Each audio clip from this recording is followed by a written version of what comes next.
Hi everyone, welcome to our YouTube channel. देखिए, हमने जो ओमना का सफ़र है वो चैप्टर शुरू कर रखा है, तो वही कंटिन्यू करते हुए हम आज करेंगे खिड़की से। तो जो ओमना ने सफ़र शुरू कर रखा है गुजरात से केरल तक का, तो उसी चैप्टर में आता है ये कि खिड़की से जब ओमना खिड़की की साइड बैठी है तो वहाँ से वो देख रही है कहीं सूखी जगह आ रही है, कहीं पर हरियाली आ रही है। तो अब जब ओमना कहाँ पहुँच चुकी है, मडगांव। ये जो मडगांव है ये कहाँ आता है, गोवा राज्य में है। तो यहाँ पर ये मोस्ट इम्पॉर्टेंट क्वेश्चन है कि मडगांव है वो कहाँ पर है, तो कहाँ पर है, गोवा राज्य में। अब देखिए आगे यहाँ पर ओमना का सफ़र अभी जारी है कि वह देख रही है छोटे छोटे पेड़ पौधों को, कि पहाड़ियाँ आती हैं वहाँ पर, छोटी छोटी सुंदर सुंदर, कहीं कहीं बड़ी बड़ी पहाड़ियाँ भी आती हैं। फिर एक जगह ऐसी भी आती है जहाँ पर क्या है, फाटक से जब ट्रेन गुजरती है तो दोनों तरफ बहुत मात्रा में और वाहन खड़े हुए हैं, वो ट्रेन के जाने का इंतज़ार कर रहे हैं। अब देखिए यहाँ पर मोस्ट इम्पॉर्टेंट लाइन आती है कि खिड़की से जब वो देख रही थी तो अचानक से क्या है, ट्रेन की जो चलने की आवाज़ आई वो कहाँ पर आ रही थी, वो पुल के ऊपर से आ रही थी। कि ट्रेन पुल के ऊपर से जा रही थी तो वो अलग ही आवाज़ थी। ओमना को वो आवाज़ बहुत पसंद आई। अब देखिए यहाँ पर जो मोस्ट इम्पोर्टेंट पॉइंट हैं हम उन्हीं को करेंगे कि ट्रेन कहाँ से गुजरी और कितने वहाँ पर सुरंग और पुल आए। गोवा से केरल तक के रास्ते में 92 सुरंगें यानी 92 सुरंग और 2000 पुल हैं। तो यहाँ पर ये पहले भी पूछा जा चुका है कि गोवा से केरल तक आने में रास्ते में कितने सुरंगें आती हैं और कितने पुल आते हैं। तो 92 सुरंगें आती हैं और 2000 पुल आते हैं। यहाँ पर ये मोस्ट इम्पोर्टेंट क्वेश्चन था। अब देखिए आगे ओमना कहाँ पहुँच चुकी है दोपहर को, कि उदीपी स्टेशन से जो उसने गर्मा गर्म इडली वड़ा खरीदा था वो खाया, और वहीं से उन्होंने क्या है, केले भी खरीद लिए थे। वो बहुत छोटे छोटे थे पर वो बहुत ही मीठे थे। अब यहाँ पर बहुत मात्रा में नारियल के पेड़ दिख रहे हैं, क्योंकि केरल की तरफ क्या है, जो पेड़ होते हैं वो भारी मात्रा में पाए जाते हैं। ओमना अब अहमदाबाद से केरल की तरफ आ रही थी, तो केरल की तरफ उसने देखा कि यहाँ पर ज़्यादातर लोगों का जो पहनावा है वो क्या है, सफ़ेद या क्रीम रंग की सूती धोती और साड़ियाँ पहने हैं। अहमदाबाद से हमारे साथ बहुत से लोग बीच के स्टेशनों पर उतर गए, कुछ और लोग भी चढ़े हैं। तो ठीक ऐसे ही क्या आगे शाम 6 बजे तक कोझिकोड पहुंचेंगे। सुनील का परिवार वहां उतर जाएगा। तो सुनील को कहां तक जाना है, जो ओमना को रास्ते में मिला था, दोस्त बना था सुनील और एन, वो कोझिकोड पहुंच जाएंगे और उनका सारा परिवार वहीं पर उतर जाएगा। अब देखिए यहाँ पर कि जो यहाँ पर जो भाषाएं बोली जाती हैं, कि मलयालम है, कोंकणी है, ये कहाँ कहाँ की भाषाएं हैं। तो मोस्ट इम्पोर्टेंट है कि मलयालम है वो कहाँ पर बोली जाती है, केरल में बोली जाती है। कोंकणी है वो कहाँ पर, महाराष्ट्र, गोवा और केरल के कुछ हिस्से में बोली जाती है। मराठी है वो महाराष्ट्र, दमनदीप, गोवा, दादर और नगर हवेली में बोली जाती है। गुजराती है वो कहाँ पर, गुजरात में बोली जाती है। कन्नड़ है वो कहाँ पर बोली जाती है, कर्नाटक में बोली जाती है। तो ये जो पांचों भाषाएं हैं मोस्ट इम्पोर्टेंट हैं, यहाँ से क्वेश्चन हर बार पूछा गया है। तो मैंने आपको बता दिया है कि कौन सी भाषा कहाँ पर बोली जाती है। अब देखिए रात बहुत हो चुकी थी और सब ने अपना अपना सामान संभालना शुरू कर दिया, क्योंकि कुछ घंटों बाद जो उनका स्टेशन है कोटायम वो आ जाएगा और वहाँ पर उन्हें क्या है, उतरना है। आज रात को हम वलियम्मा के घर जाएंगे, वहाँ से सुबह बस में बैठकर अम्मुमा के गांव के लिए रवाना होंगे। तो जो सबसे पहले वो कहाँ पर जाएंगे, वलियम्मा के घर। वलियम्मा क्या होती है, जो माँ की बहन होती है, मतलब मौसी के घर जाएंगे। और फिर सुबह वो उठकर क्या है, बस में बैठकर अम्मुमा के गांव के लिए रवाना होंगे। अम्मुमा क्या है, माँ की माँ, मतलब नानी के घर पहुँच जाएंगे। अब यहाँ पर बताया गया है कि कहाँ पर क्या कैसे बोला जाता है। विभिन्न राज्यों की भाषा, पहनावे, भोजन और भूभागों के बारे में जानकारी इकट्ठी करने में बच्चों की मदद की जा सकती है। अब अलग अलग राज्यों में अलग अलग भाषा होती है, उनका अलग अलग पहनावा होता है, उनका अलग अलग क्या है, खाना होता है। तो इनके बारे में जानकारी इकट्ठी करने के लिए बच्चों की मदद आप कर सकते हो कि कौन से राज्य में क्या कुछ पाया जाता है। मलयालम में वलियम्मा माँ की बड़ी बहन को कहते हैं और अम्मू माँ अपनी माँ की माँ को, मतलब वली अम्मा किसको कहा जाता है, मौसी को कहा जाता है, और अम्मू माँ किसको कहा जाता है, नानी को कहा जाता है। तो यहाँ पर इसमें ओमना का जो सफ़र है वो अभी जारी है, वो हम और आगे वाले चैप्टर में करेंगे। पर अभी तक क्या बताया है कि कुछ भाषाओं का जिक्र किया गया है इसमें जो कि मोस्ट इम्पोर्टेंट हैं, और बताया गया है कि कितनी सुरंग आई हैं और कितने पुल आए हैं। तो ये मोस्ट इम्पोर्टेंट चैप्टर है, तो यहाँ से क्वेश्चन हर बार पूछे जाते हैं, तो आप इनको अच्छे से रीड आउट कीजिए। तो चलिए अब हम करते हैं नेक्स्ट चैप्टर। तो चलिए शुरू करते हैं नेक्स्ट चैप्टर, नानी के घर तक। ये जो ओमना नाम की लड़की थी, इसने जो अपना सफ़र शुरू कर रखा था गुजरात से लेकर केरल तक का, तो 6 चैप्टर से शुरुआत हुई थी इसकी कि ये कहाँ से बैठी थी और ट्रेन कहाँ कहाँ से निकलती हुई पहुँची है। अब नानी के घर तक इस चैप्टर में बताया गया है कि ओमना आखिर में अपनी नानी के घर पर कब कैसे पहुँची है। तो आपने भी देखा होगा, और ये लास्ट चैप्टर है, इसमें आप देख सकते हो कि ओमना का जो सफ़र है वो कितना मज़ेदार रहा होगा। ट्रेन के लंबे सफ़र के बाद हम देर रात कोट्टायम पहुँचे। कोट्टायम वो अपनी किसके घर पहुँचे हैं, वली अम्मा के घर, मतलब मौसी के घर। अब वहाँ पहुँचने के बाद स्टेशन से हमने 2 ऑटो रिक्शा की और वली अम्मा के घर पहुँचे।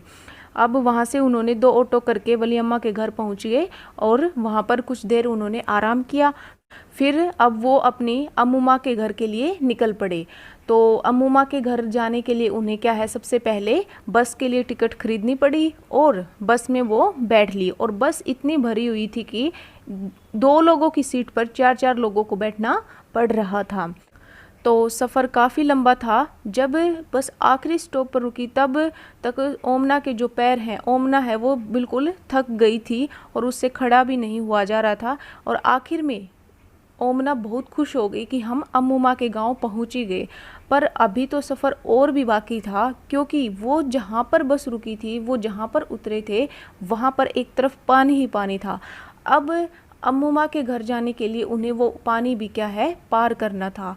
तो वो पानी पार करने के लिए उन्होंने क्या किया, एक नाव में बैठ लिए। जो केरल है वहाँ पर नाव को क्या बोला जाता है, फेरी बोला जाता है। तो फेरी आई और वो उसमें बैठ लिए। फेरी में बैठने के बाद उसने अपने चारों तरफ देखा कि मतलब वहाँ पर बहुत सारे नारियल के पेड़ हैं, वो कतार में लगे हुए हैं। कहीं पर लोग नहा रहे हैं, कहीं मछली पकड़ रहे हैं और कहीं कपड़े धो रहे हैं। तो आखिरकार सूरज ढलने के बाद ओमना अपनी अम्मू माँ के घर पहुँची गई। और इतना जो लंबा सफ़र था ये ओमना के लिए बहुत ही मज़ेदार रहा। अब आता है इम्पोर्टेंट अध्यापक के लिए। केरल के कई भागों में एक जगह से दूसरी जगह जाने के लिए फेरी और अन्य तरह की नाव का इस्तेमाल होता है। अब यहाँ पर बताया कि केरल के जो कई भाग हैं वहाँ पर एक जगह से पानी को जब पार करना पड़ता है तो दूसरी जगह पहुँचने के लिए फेरी या फिर उसी टाइप से कोई और अन्य जो नाव होती हैं उनका इस्तेमाल किया जाता है। चर्चा करो ये क्यों प्रयोग होती हैं। आप बच्चों के साथ चर्चा कर सकते हो ये क्यों प्रयोग होती हैं। तो क्यों प्रयोग होती हैं, क्योंकि एक किनारे से दूसरे किनारे पर नदी पार करने के लिए फेरी का प्रयोग किया जाता है। तुम बच्चों से उनकी नाव की सवारी के बारे में पूछ सकते हो जिसकी उन्होंने सवारी की थी। तो अध्यापक जो है वो बच्चों से पूछ सकता है कि किस किस ने नाव की सवारी की हुई है और उनका सफ़र कैसा रहा है। तो ये सफ़र है जो वो बहुत ही मज़ेदार रहा होगा। तो इस पर अध्यापक बच्चों के साथ चर्चा कर सकते हैं। अब देखिए यहाँ पर जो उन्होंने टिकट खरीदी थी उसके बारे में बताया कि जो रेल की टिकट होती है उस पर क्या क्या लिखा होता है। तो ये जो चीज़ है ये मोस्ट इम्पोर्टेंट है कि एक जो रेल की टिकट होती है उसके ऊपर क्या क्या लिखा होता है। तो आपको चारों ऑप्शंस में देखने को मिलता है और एक चीज़ ऐसी मिलती है जो रेल के टिकट पर नहीं होती। तो ये सीटेट में क्वेश्चन कई बार पूछा जा चुका है। तो सबसे पहले देखिए इस पर क्या होता है, ट्रेन का नंबर, सफ़र शुरू होने की तारीख, बर्थ का नंबर और किराया। तो ये चीज़ें क्या है, ट्रेन की जो टिकट है उसके ऊपर ज़रूर से ज़रूर लिखी होती हैं। तो ये देखिए यहाँ पर ये एक टिकट दिखा रखी है, इसमें दिखा रखा है टोटल कॉस्ट कितनी है, किस तारीख को चले थे, और अडल्ट कितने हैं, चाइल्ड कितने हैं, और गाड़ी नंबर क्या रहा है। तो सारी ये जो है इन्फॉर्मेशन इस टिकट पर दिखा रखी है। अब देखिए आगे कि जो टाइम टेबल है, कि जो रेलवे का टाइम टेबल है उससे हमें बहुत सी जानकारी मिलती है कि जैसे ट्रेन किस स्टेशन पर किस समय पहुंचेगी और किस समय स्टेशन छोड़ेगी और कितनी दूरी तय करेगी। तो यहाँ पर एक सारणी बना के दिखा रखा है रेलवे का, कि यहाँ पर दिखाया गया है कि पहुँचने का समय क्या है, छोड़ने का क्या है और कितने किलोमीटर तक का है। तो ये कुछ ऐसे स्टेशनों के नाम हैं जो ओमना का सफ़र हुआ है गुजरात से केरल तक का, उनके बीच में आए होंगे। तो आप देख सकते हो कि किन किन का जिक्र किया गया है पाठ में।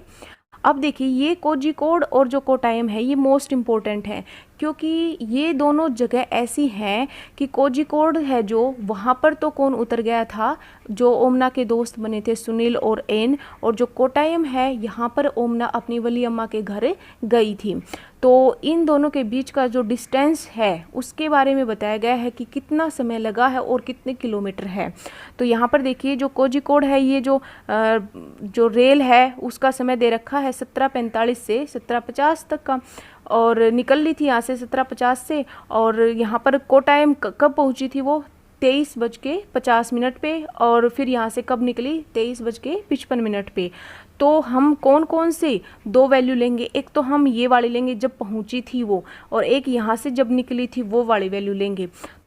तो जो 23:50 है इसमें से आप 17:50 को माइनस कर सकते हो, 50 में से 50 गया 0 और 23 में से 17 गया तो कितना बच गए, 6 बच गए। तो 6 घंटे का सफ़र था। और यहाँ पर किलोमीटर, कितने किलोमीटर का फ़र्क है, तो ये जो 2418 है इसमें से आप माइनस कर सकते हो 2165, तो ये आपका किलोमीटर आ जाएगा कि इतने किलोमीटर का डिस्टेंस था। तो यहाँ पर ये जो डिस्टेंस बताया गया है कि कितने किलोमीटर है और कितने घंटे का फ़र्क है, तो ये सब जो मैथमेटिकल पोर्शन है और आपका जो 30 नंबर का जो मैथ आता है वो सब भी मैं आपको करवाऊंगी। तो आप कंटिन्यू प्रिपरेशन करते रहिए। अब देखिए यहाँ पर बताया गया है, ये दिखाए गए हैं सारे कि ओमना ने ट्रेन से कितने किलोमीटर का सफ़र किया है और कौन कौन से यहाँ पर स्टेशन आए हैं, मंडगांव पहुँची तब मतलब कौन से दिन पहुँची थी। तो आप ऊपर वाली जो सारणी दे रखी है उसमें आप अच्छे से देख सकते हो। अध्यापक के लिए हो सके तो रेलवे टाइम टेबल बच्चों को दिखाएं, उसे पढ़ने में उनकी मदद करें। रेलवे टाइम टेबल से गणित और भूगोल की बहुत सारी मज़ेदार क्रियाएं की जा सकती हैं। तो एक अध्यापक को हो सके तो बच्चों को क्या है, एक रेलवे टाइम टेबल जो सीट है वो दिखानी चाहिए और उसे पढ़ने में उनकी क्या है मदद भी करें, उनको बताएं कि कहाँ पर क्या क्या लिखा है। रेलवे टाइम टेबल से गणित और भूगोल की, गणित की कहाँ पर जानकारी मिलेगी आपको, तो जो गणित की क्रियाएं हैं वो कौन सी रहेंगी कि कितना किलोमीटर डिस्टेंस हम इन्होंने किया है या फिर कितने घंटे में इन्होंने ये सफ़र पूरा किया है। और भूगोल की बहुत सी जानकारी कैसे मिलेगी कि कहाँ पर नदी आती हैं, कहाँ पर पहाड़ आते हैं। तो ये जितनी भी क्रियाएं होंगी बहुत ही मज़ेदार हो सकती हैं। तो अध्यापक को हो सके तो बच्चों को टाइम टेबल दिखाना चाहिए और उनकी मदद करनी चाहिए। तो अध्यापक इस बारे में बच्चों के साथ अच्छे से चर्चा कर सकता है और बच्चे को अध्यापक जितना हो सके जो किताबी ज्ञान है उसको बाहरी जीवन से अगर जोड़ेगा तो बच्चे जल्दी उन चीज़ों को समझ पाएंगे। तो यही डिस्कस करना था आपके साथ इस चैप्टर में। आई होप आपको अच्छे से क्लियर हो गया होगा। तो वीडियो पसंद आए तो लाइक शेयर एंड सब्सक्राइब कीजिए और बेल आइकन को भी दबा लीजिए ताकि आने वाली वीडियोस की नोटिफिकेशन मिलती रहें। Thank you, have a good day.